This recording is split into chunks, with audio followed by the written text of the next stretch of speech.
Hello नमस्कार सभी पशुपालक और वेटनेरियंस को। तो आज के इस वीडियो में हम बात करेंगे छोटे नवजात बछड़ों में होने वाली एक ऐसी भयानक बीमारी के बारे में जो यदि उसमें हो जाए तो विदाउट ट्रीटमेंट बिना उपचार के वहाँ से पशु जो बछड़ा है ठीक नहीं होता है। तो बीमारी का नाम है काफ निमोनिया, है ना।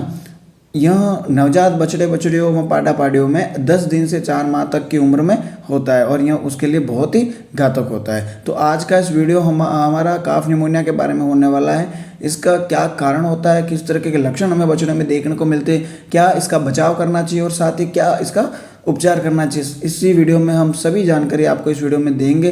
तो वीडियो को लास्ट तक जरूर देखना। इसके साथ सबसे पहले हम बात करेंगे इसके कारण की। देखिए, कारण के बारे में बताने से पहले हम बात करेंगे आखिर निमोनिया होता क्या है, इसकी डेफिनेशन क्या है। देखिए, निमोनिया बछड़ों में होने वाले या गाय भैंस भेड़ बकरी में होने वाली एक गंभीर श्वसन रोग है, सांस से संबंधित रोग है, जिसमें फेफड़ों की वायु कोशिका जो एल्वोलाई होती है वह सूज जाती है, उसमें सूजन आ जाती है, स्वेलिंग आ जाती है और उसमें इनमें मवाद द्रव या म्यूकस भी भर जाता है, जिससे बछड़े को सांस लेने में कठिनाई होती है। यह रोग सामान्यतः बैक्टीरिया या वायरल या कभी कभी फफूंद या संक्रमण के कारण भी होता है। और यह अक्सर प्रतिरक्षा प्रणाली के कमजोर होने से, लाइक ठंड के मौसम हो गया, खराब वेंटिलेशन हो गया, तनावपूर्ण परिस्थितियाँ हो गई, इसमें यह जो है हमें पशुओं में ज़्यादा देखने को मिलता है। सेम जैसे ह्यूमन में लक्षण आते हैं, मतलब जो निमोनिया के, सेम उसी तरह के जो है गाय भैंस भेड़ बकरी में भी हमें देखने को मिलते हैं। और खासकर जो छोटे बछड़े हैं उनमें जो निमोनिया एक मौत का कारण बन जाता है। तो अब मैंने बता दिया था कि वायरल या फफूंद या किसी प्रकार की बैक्टीरिया की वजह से जो है निमोनिया पशु में होता है। लेकिन और बात करें तो मुख्य रूप से यह रोग जो है जीवाणुओं द्वारा नवजात पशुओं में होता है। बैक्टीरिया कौन कौन से है जिसकी वजह से पशु में निमोनिया होता है, देखो एग्जाम की दृष्टि से यह आपको याद होना जरूरी है। तो पहला है पास्चुरेला मल्टीसोडा जो गलघोटू में होता है, माइकोप्लाज्मा माइकोडिस और Korean bacteria, strepto and Streptococcus, और यह है पैराइन्फ्लुएंजा 3 वायरस। पांचवा पॉइंट जो है एक वायरल है जिसकी वजह से पशु में निमोनिया देखने को मिलता है। बाकी 4 पॉइंट जो है बैक्टीरियल डिजीज है, बैक्टीरियल कारक है, जिसकी वजह से जो है काफ में हमें निमोनिया देखने को मिलता है। इसके अलावा अन्य कारक की बात करें तो छोटे बच्चों को नाल बोतल आदि से दवा दूध आदि पिलाते हैं तो गलत ढंग से दवा पिलाने से दवा फेफड़ों में चली जाती है और उक्त जीवाणुओं के कारण यह रोग जल्दी हो जाता है तथा पशु मर भी जाता है। देखिए, छोटे बछड़ों में एक तो मेन प्रॉब्लम क्या होती है कि ब्याने के बाद कई सारे बछड़े जो है सही से दूध नहीं पी पाते, है ना। उन्हें थोड़े दिन हमें हाथ से दूध उसको पिलाना रहता है, हैंड फीडिंग करानी रहती है।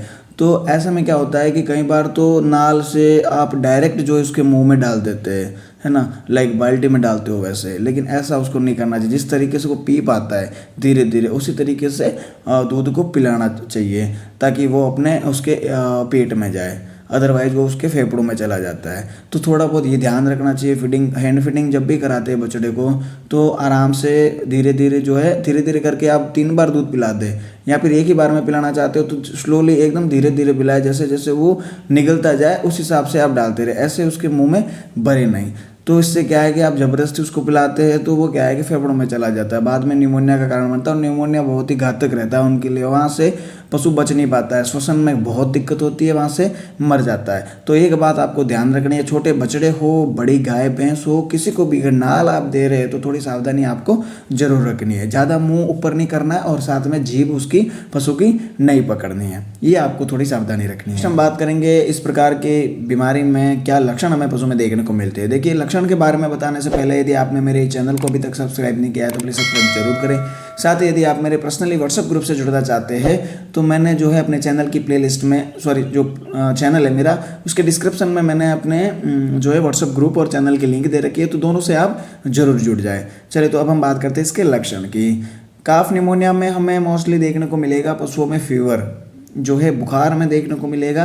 नवजात पशुओं में फीवर देखने को मिलेगा, वो रहेगा 104 से 105 तक भी हो सकता है। साथ में पशु के नाक से पानी जैसा म्यूकस आने लग जाता है तथा बाद में मवाद में दुर्गंध भी आने लग जाती है। पशु जो मुंह फाड़ के सांस लेता है, साथ में नवजात पशु जो है खांसता रहता है, पशु सांस लेने में दिक्कत महसूस करता है। दिक्कत महसूस क्या करना है, वो दिक्कत होती ही है उसको, और श्वसन गति में प्रॉब्लम होने के कारण ही पशु मर जाता है। पशु सुस्त हो जाता है, खाना पीना कम कर देता है या बंद भी कर देता है तथा अल्टीमेटली उसकी मौत भी हो जाती है। प्रॉपर ट्रीटमेंट आपको इसका करवाना है, कभी इसको अवॉइड नहीं करना है। जैसे ही आपको लग रहा है कि निमोनिया पशु में हो रखा है, सांस लेने में काफ़ी दिक्कत हो रही है, नाक से मवाद आ रहा है, तो उसका तुरंत आप जो है उपचार करवा लेना चाहिए। चलिए, तो अब हम बात करते हैं मेन पॉइंट अपने उपचार की। उपचार में हमें क्या करना है उसकी अगर बात करें तो सबसे पहले जैसे मैंने बताया था उसमें फीवर रहता है तो उसके लिए आपको एंटीबायोटिक मेडिसिन देनी रहती है। ऐसे में आप जो आपके पास उपलब्ध है एंटीबायोटिक दर्द बुखार सूजन की वो आप लगा सकते हैं। बाकी मेलोक्सिकम पैरासीटामोल तो आपको लगाना ही है।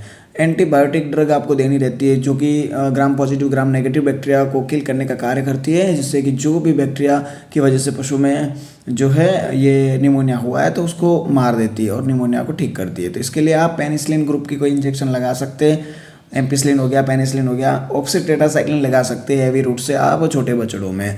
सेप्ट्रिजोन एंड टेजोबेक्टम सोल्ट का जो इंजेक्शन आता है वो भी आप लगा सकते हैं। अमोक्सिसिलिन सोडियम एंड सल्बेक्टम सोडियम जो एमोक्सिरम करके इंजेक्शन आता है वह भी आप पशु में उपयोग कर सकते हैं। बाकी हर एक चीज़ में मैं बार बार आपको डोज निकाल के बताऊँ इतना पॉसिबल नहीं है, तो आप जो है मेरे इस चैनल पे वेटनरी मेडिसिन करके जो नए प्रैक्टिशनर के लिए बोल रहा हूँ, जो पुराने हैं उनको तो पता रहेगा है ना, जो नए प्रैक्टिशनर है वो अगर इंजेक्शन के बारे में पूरा डिटेल से जानना चाहते हैं तो मैंने अपने चैनल पे वेटनरी इंजेक्शन या वेटनरी मेडिसिन करके कुछ प्लेलिस्ट बना रखी है ना, तो वो जाके आप देखेंगे उस पर 50 से भी ज़्यादा इंजेक्शन के बारे में मैंने रिव्यू दे रखा है। तो वहाँ से सीधा डोज रेट के बारे में और उपयोग के बारे में साइड इफेक्ट के बारे में पूरा कंप्लीट वीडियो देख ले, ताकि फील्ड में आपको इंजेक्शन से संबंधित कोई भी जो है भ्रांति ना रहे, ना कोई मतलब मिसअंडरस्टैंडिंग हो।